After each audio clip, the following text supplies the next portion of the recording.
Vamos a hablar del deporte. Yo creo que me pareció siempre muy atractivo entender qué es lo que implicaba el deporte, porque lo practicamos, lo entendemos, lo tenemos como espectáculo, como entretenimiento, como competencia, pero la realidad es de que el deporte nació 700 años antes de Cristo, con un concepto mucho más profundo y más interesante que la verdad vale la pena rescatarlo no solo desde su punto de vista de la praxis deportiva, sino también de la idea de lo que trae filosóficamente en el interior.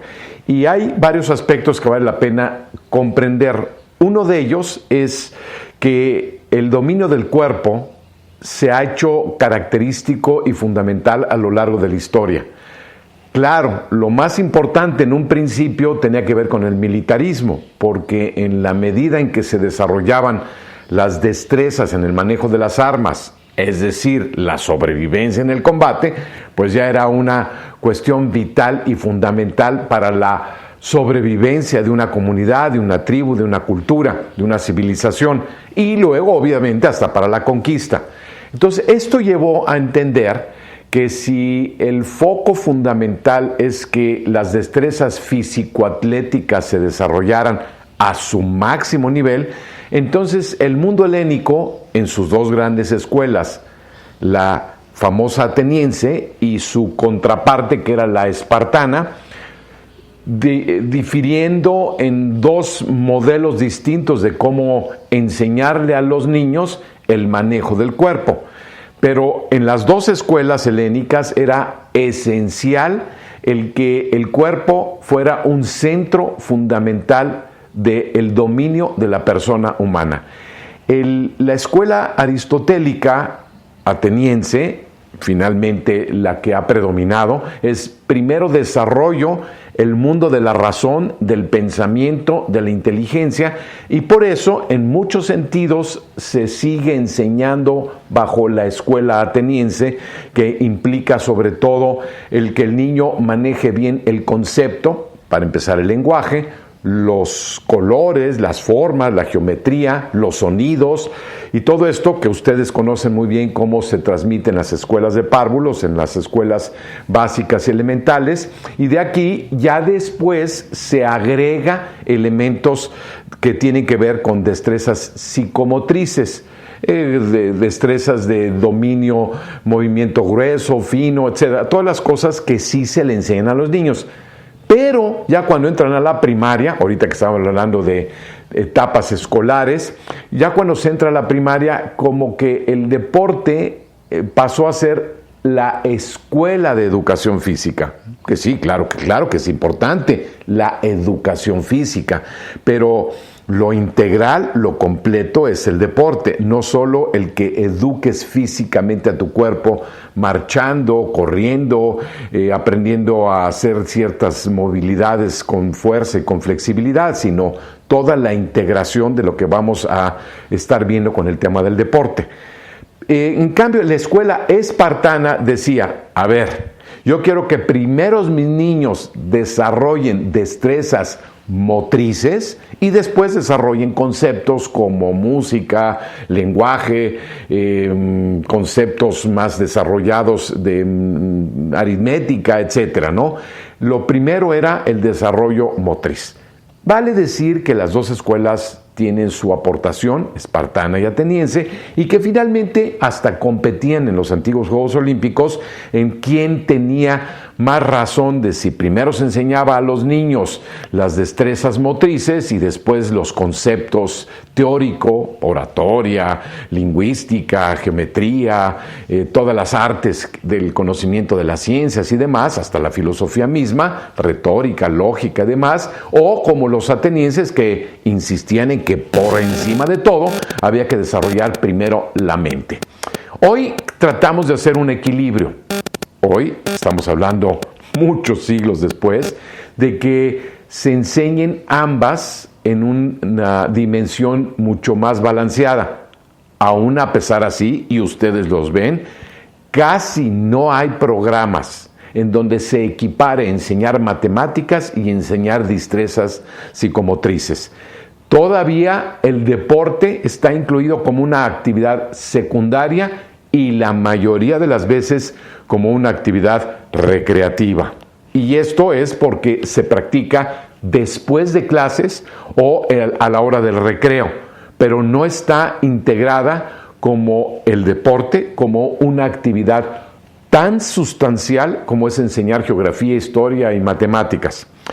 Obviamente yo sigo la escuela de ese equilibrio en donde pienso, quisiera, me encantaría que se incluyera el deporte en una de las actividades prioritarias y fundamental en la formación de la persona humana. Vamos a ver por qué. Primero, sin mezclar muchas teorías, porque hay muchas opiniones al respecto y hay que respetarlas, el deporte es entendido desde la antigüedad como una visión objetiva del desarrollo perfectible que haces de tu cuerpo y de tu mente.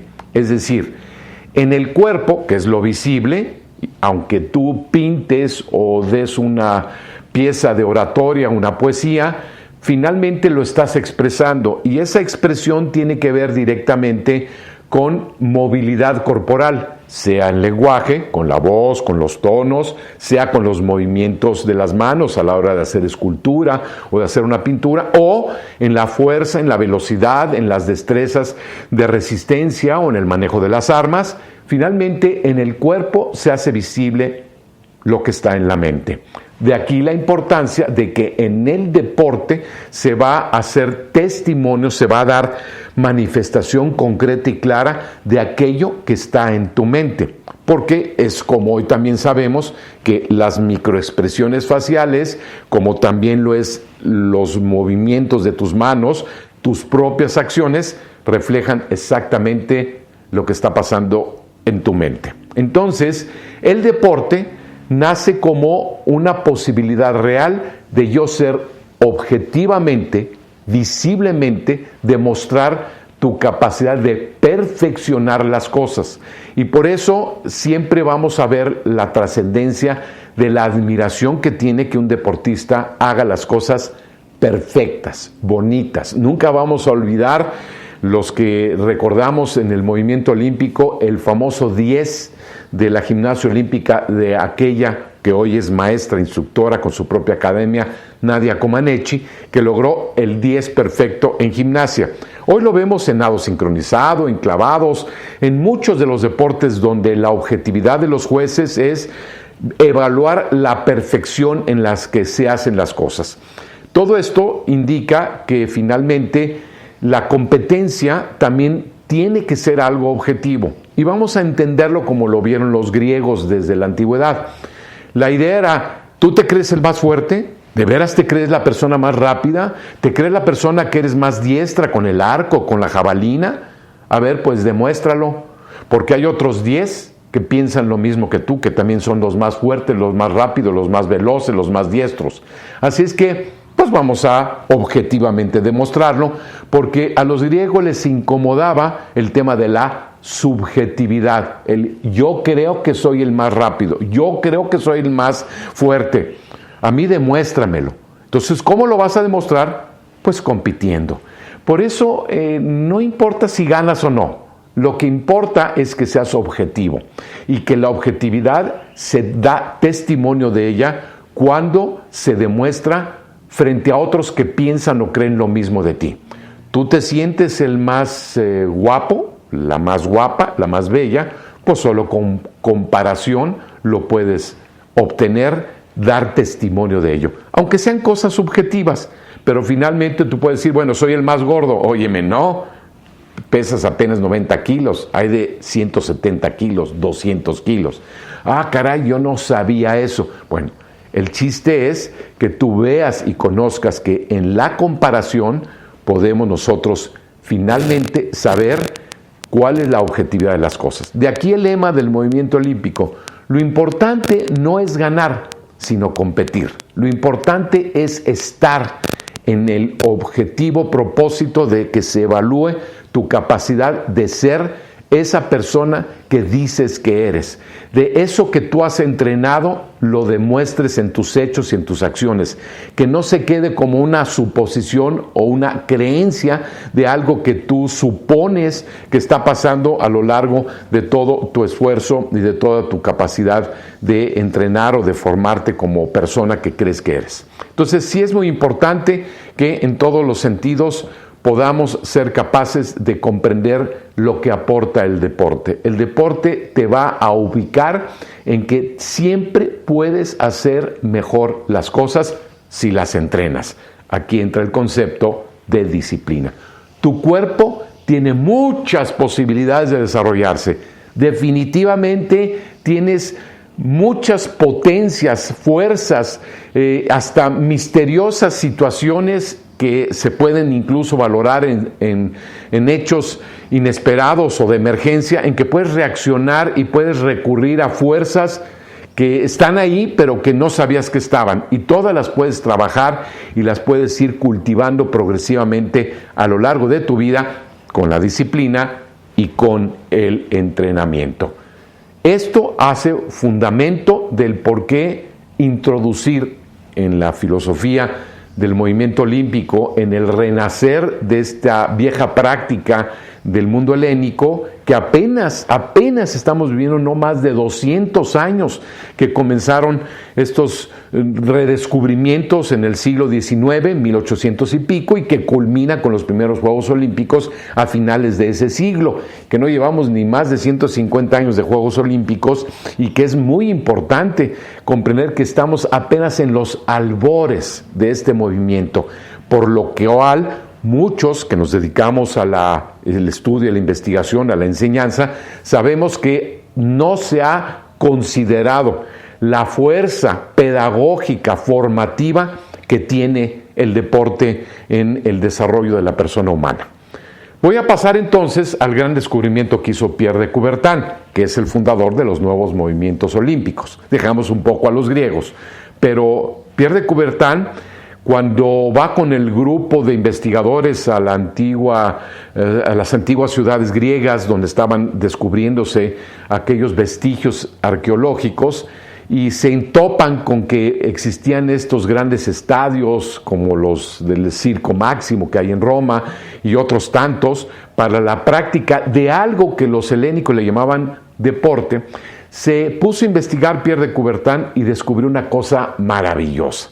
Y incluso cuando la tiene ya en sus manos conceptual y con testimonios, con evidencias históricas de documentos que todavía se lograron rescatar, llega a dar conferencias tanto en Inglaterra como en Francia y les dice a sus colegas: he descubierto por qué los griegos, el mundo helénico, el mundo antiguo, llegó a la cúspide, incluyendo a Alejandro Magno, que fue el más importante conquistador no solo de temas militares, sino fue exportador de la cultura helénica, de tal forma que la gran ciudad de Alejandría en Egipto, que llegó a tener la mejor biblioteca hasta que se incendió de su época, fue considerada una de las grandes aportaciones de esa conquista que celebró el famoso Alejandro Magno, que además fue alumno instruido por Aristóteles, nada menos y nada más. O sea, era un hombre verdaderamente completo en todos los sentidos, que evidentemente practicaba el deporte y que militarmente pues era parte esencial de todo aquello. Y Pierre de Coubertin les dice a todos sus escuchas en aquella conferencia: he descubierto por qué los griegos llegaron a ser esa magnífica cultura que todavía 2500 años después sigue influyendo en la nuestra de una manera impresionante, porque no hay cosa que nosotros no recurramos en ciencia, en astronomía, en deportes, en geografía, en lo que sea, que no sea considerar lo que hicieron aquellos grandes intelectuales, creativos, innovadores de esos tiempos. Y dice Pierre de Coubertin: lo que hizo grande a los griegos fue el deporte. ¿Pero por qué el deporte? ¿Qué tiene que ser? El deporte enseñó a los niños y a los adolescentes a tener carácter. ¿Carácter? ¿Pero por qué? ¿Qué tiene de importancia el carácter? El carácter es la capacidad de dominio de sí mismo. El carácter es la capacidad de asentar tu identidad, tu personalidad, pero por sobre todo, palabras también de Aristóteles en la Ética, Nicomeo, decía, carácter es ser valiente, vencer el miedo, que es lo peor que nos puede pasar a los seres humanos, es ser cobardes. Cobardes, tener miedo hasta por estupideces, como todavía hoy en día, si una persona de la antigüedad viera a una señorita gritar porque ve una cucaracha, se burlaría y diría, ¿esta es la evolución de la raza humana? ¡Ja, ja, ja! Mira nomás, le tienen miedo a las cucarachas y le tienen miedo a la soledad, le tienen miedo a espectros como si todavía vivieran en las épocas más primitivas. Carácter es no tener miedo, carácter es ser valiente, carácter es tener seguridad, carácter es afrontar las dificultades, los hechos difíciles y complejos de la vida, tener fortaleza y vigor, tener salud, tener integridad. Todo eso es carácter y todo eso los griegos lo concretaron, lo sintetizaron en una sola página de su historia y le llamaron deporte. Entonces vean ustedes que el deporte no solamente es, yo practico deporte, voy a jugar tenis, sí, los fines de semana estoy jugando voleibol con mis amistades, no, yo pertenezco a una liga de fútbol. Siempre viéndolo como una parte recreativa de hacer ejercicio y muchas veces como el deporte como un medio para obtener el fin de bajar de peso, de entretenerte, de disfrutar un rato con tus amigos, del deporte hoy como espectáculo, no, yo no me pierdo los partidos de mi equipo favorito de fútbol, etc.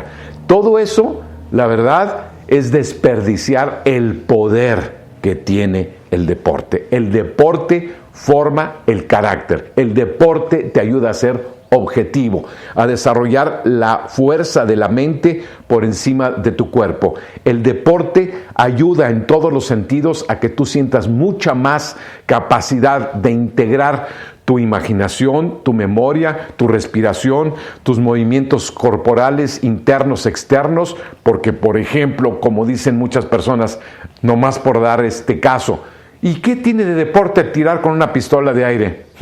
Si supieras que para que no falles un tiro y sea perfecto, porque deporte es perfección, requieres controlar la respiración y además tener plena conciencia del movimiento sistólico y diastólico de tu corazón, para que dispares en el momento preciso en que el corazón no hace ni implosión ni explosión, porque tampoco lo puedes dominar, pero sí tienes que tener la capacidad consciente de saber en qué momento jalarle al gatillo para que no influya de más la explosión o implosión del movimiento palpitante del corazón. Entonces, todo esto pues es dominio del cuerpo, inclusive de tus interior de tu cuerpo. También por eso es importante la cantidad de agua que tomas, los alimentos que consumes, en fin, todo lo que tiene que ver con cada tendón, cada músculo, cada articulación, y todo esto es perfeccionar la conciencia, el conocimiento de tu cuerpo, como también de tus emociones. Sí, adelante.